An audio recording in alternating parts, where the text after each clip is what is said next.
Je suis lasse de faire constamment la fête, de voyager et de ne jamais être chez moi. J'aime travailler dans le verre, j'aime faire des choses à la maison, j'aime acheter des vêtements. Tina Turner est une chanteuse et auteure-compositrice suisse d'origine américaine. Tina est l'une des artistes les plus vendues de tous les temps. À ce jour, elle a vendu plus de 200 millions de disques dans le monde. Elle est connue pour sa voix puissante et la longévité de sa carrière. Elle a remporté 12 Grammy Awards, dont 3 Grammy Hall of Fame Awards et un Grammy Lifetime Achievement. Tina a pris sa retraite de la scène en 2009.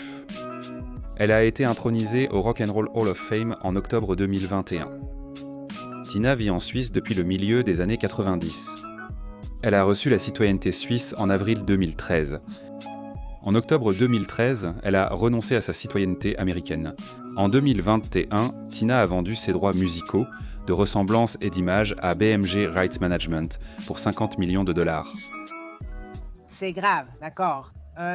Nous avions des voix graves, donc je pensais qu'il était tout à fait approprié pour moi de chanter comme un homme parce que ma voix était très grave. Si vous appréciez ces vidéos, n'oubliez pas de cliquer sur le bouton « J'aime » car cela nous aide beaucoup et commentez ci-dessous qui est votre célébrité préférée que vous aimeriez voir dans une prochaine vidéo. Son nom complet est Anna Mae Bullock, mais elle est également boxement connue sous le nom de Tina. Elle est née le 26 novembre 1939 à Brownsville, Tennessee, États-Unis, ce qui la rend âgée de 82 ans au moment de cette production. Elle mesure 1,63 m. Depuis 2009, Tina a pris sa retraite des performances en direct. Cependant, elle est restée sous les feux de la rampe avec des projets comme Tina, une comédie musicale basée sur sa vie, qui a ouvert à Londres en avril 2018, avec Adrienne Warren en vedette. Elle a également publié 3 livres. En dehors de la musique, Tina a également connu du succès en tant qu'actrice. Son premier rôle était dans le film fantastique Tommy. Elle a également joué aux côtés de Mel Gibson dans le film post-apocalyptique Mad Max, Au-delà du dôme du tonnerre, qui a été un succès commercial qui a rapporté plus de 36 millions de dollars aux États-Unis. Sa performance dans le film a été saluée par la critique. En octobre 2021, Tina a vendu ses droits musicaux de ressemblance et d'image à BMG Rights Management pour 50 millions de dollars. En janvier 2013, Tina a demandé la citoyenneté suisse. Après avoir réussi tous les tests obligatoires, elle a obtenu la citoyenneté suisse en avril 2013.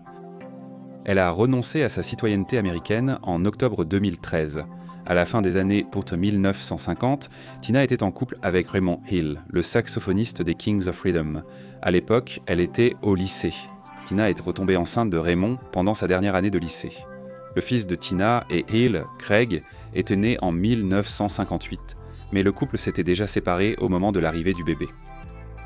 Tina a épousé son partenaire musical Ike Turner en 1962. Ils avaient accueilli un fils nommé Ronnie 2 ans plus tôt. Ensemble, ils ont élevé Ronnie, Craig et les 2 fils d'Ike d'une relation précédente. Citant des différences irréconciliables, Tina a demandé le divorce d'Ike, finalisé le 29 mars 1978. Tina a rencontré le directeur musical allemand Erwin Bach en 1986. Elle a 16 ans de plus qu'Erwin. Tina et Erwin ont déménagé en Suisse en 1995. Tina était particulièrement éprise de la culture et de l'ordre suisse depuis longtemps.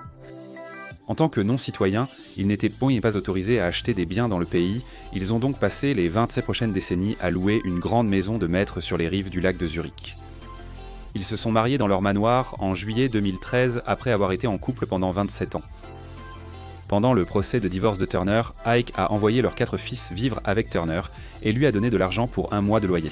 Ike Turner Jr. a travaillé comme ingénieur du son chez Bullock Sound et brièvement pour Turner après son divorce, remportant plus tard un Grammy Award pour la production de l'album de son père, Rising with the Blues. Il a fait une tournée avec l'ancien Ike sous le nom de Sweet Randy Love et le groupe Love Thing Band. Ike Turner Jr. a déclaré que lui et ses frères ont une relation distante avec leur mère, Tina. Turner a écrit dans son autobiographie, Tina, qu'après son divorce, elle s'est un peu éloignée de tous ses fils, sauf Craig. Cependant, elle a dit à Television Week qu'elle est toujours là pour les garçons. C'était naturel pour moi, avec la façon dont je parlais, comment ma famille parlait et comment nous étions. C'était comme ça que nous parlions, ouais, et d'être appelé pour ça. Turner est sa aînée, Anna Mae Bullock, à Brownsville, Tennessee. Elle était la plus jeune de la famille et avait 2 sœurs aînées. Elle a grandi à Nutbush, Tennessee, avec une brève réinstallation à Knoxville, Tennessee pendant la Seconde Guerre mondiale. La famille est retournée à Nutbush après la guerre et Tina a fréquenté l'école primaire de Flag Grove. En grandissant, elle chantait dans la chorale de l'église à l'église baptiste de Spring Hill à Nutbush. Quand Tina avait 11 ans, sa mère a quitté la famille et son père a déménagé à Détroit après s'être remarié. Ainsi, Tina et ses sœurs ont été envoyées chez leur grand-mère à Brownsville, Tennessee. Après le décès de sa grand-mère, elle a emménagé avec sa mère à Saint-Louis, Missouri, où elle a été diplômée de l'école secondaire Sumner en 1958. Durant son adolescence, elle a travaillé comme domestique et aussi comme aide-soignante à l'hôpital juif Barnes. C'est en fréquentant les boîtes de nuit de Saint-Louis avec sa sœur que Tina a vu pour la première fois Ike Turner se produire avec son groupe, les Kings of Rhythm. Ses compétences de chant ont tellement impressionné Ike qu'elle est devenue une chanteuse vedette avec le groupe. En 1960, Ike a écrit la chanson A Fool in Love pour le chanteur Art Laster. Tina était censée chanter les chœurs, mais après que Lasseter n'a pas montré, Ike l'a fait chanter la partie principale à la place, puisqu'il avait déjà payé pour le temps de studio. Initialement, il voulait utiliser la piste avec ses voix comme simple démo. Mais il a été convaincu par le disque jockey local Dave Dixon d'envoyer le disque au président du label R et BSU Records, Juggy Murray. Murray a été impressionné et a acheté la piste, payant à Ike une avance de 25 000 pour les droits de la chanson. En conséquence, Ike a donné à Tina le nom de scène Tina Turner et a déposé le nom. La carrière musicale de Tina a officiellement commencé avec la sortie de A Fool in Love en juillet 1960, crédité au duo Ike et Tina Turner.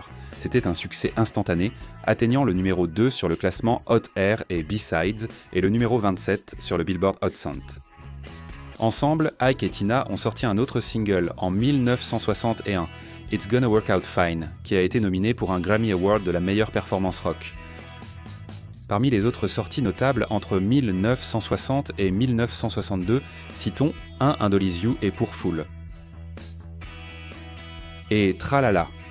Ike a monté l'ensemble The Ike and Tina Turner Review qui combinait les Kings of Rhythm et un groupe de filles appelé The Ikettes, avec lui en tant que chef d'orchestre, et ils ont fait une tournée à travers le pays. Le premier single crédité de Tina en tant qu'artiste solo était la chanson Too Many Ties That Bind, We Need an Understanding. Publié par le label Dyke, Sonia Records. Une carte dont je pense que vous voulez savoir. Il y avait d'autres choses que vous voudriez peut-être savoir à propos de ma vie. L'année prochaine, j'aurai 92 ans et vous ne saurez rien. Avec plus de 200 millions de disques vendus à travers le monde et une carrière qui s'étend sur plus de 6 décennies, il n'est pas étonnant que Tina Turner ait une valeur nette de 250 millions de dollars. Si vous combinez cette valeur nette avec celle de son mari, Turner vaut plus de 300 millions de dollars. Selon The Richest, une bonne partie de ses gains provient des ventes de billets de ses nombreuses films tournés au fil des ans. Par exemple, en 2008, Turner a gagné plus de 84 millions de dollars pour sa tournée d'anniversaire Tina 50e. Avant cela, la dernière tournée de Turner était sa tournée 24/7 en 2000, qui était présentée comme sa tournée d'adieu. Mais la tournée du 50e anniversaire a donné aux fans l'espoir que la chanteuse ferait un retour. La fortune de Turner est estimée à 250 millions de dollars après près de 30 ans de location en Suisse. Après qu'Erwin et Tina sont finalement devenus citoyens suisses en 2021, ils sont finalement devenus propriétaires en décembre 2021. Le couple a payé environ 76 millions de dollars pour une nouvelle maison en bord de lac sur les rives du lac de Zurich. Le garage de Turner comprend une Jaguar XJ6 de 1971.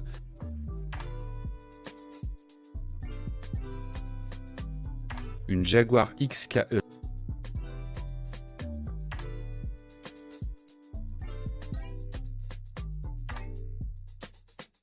Une Mercedes classe G.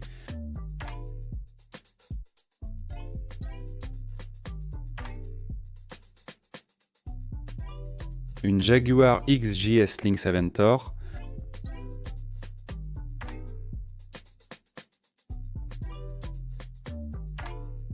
Une Lamborghini LM002.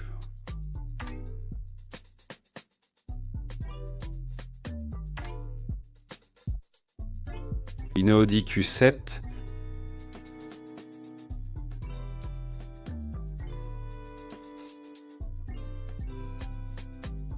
une Maserati Grande Cabrio.